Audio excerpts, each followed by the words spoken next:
গাজায় হামলার তীব্রতা বাড়িয়েছে ইসরায়েল। গেল ২৪ ঘন্টাতে জায়নবাদী সেনাদের আক্রমণে প্রাণ গেছে অর্ধ শতাধিক ফিলিস্তিনির। নুসাইরাতে জাতিসংঘ পরিচালিত একটি বিদ্যালয়ে হামলায় নিহত হয়েছেন ৩২ জন ফিলিস্তিনি। এদিকে ইসরায়েলি বাহিনীর সঙ্গে যুদ্ধে প্রায় অর্ধেক সদস্য হারিয়েছে হামাস। রয়টার্সকে এমনটাই জানিয়েছে যুক্তরাষ্ট্র ও ইসরায়েলের কর্মকর্তারা। যুদ্ধবিরতির আকুতি আন্তর্জাতিক সম্প্রদায়ের চাপ, কোনো কিছুতেই থামছে না গাজায় ইসরায়েলি আগ্রাসন। উল্টো অবরুদ্ধ উপত্যকাটি জুড়ে তীব্র থেকে তীব্রতর হচ্ছে ইসরায়েলি হামলা।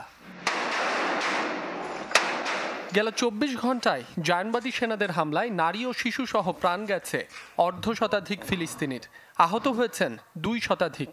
নতুন করে দেইর আল বালা ও বুরেইজে অপারেশন শুরু করেছে ইসরায়েলি বাহিনী, যাতে দফায় দফায় চলছে বিমান হামলা। নুসাইরাতে জাতিসংঘ পরিচালিত একটি স্কুলে জায়নবাদীদের হামলায় প্রাণ গেছে ৩০ জনের বেশি ফিলিস্তিনির।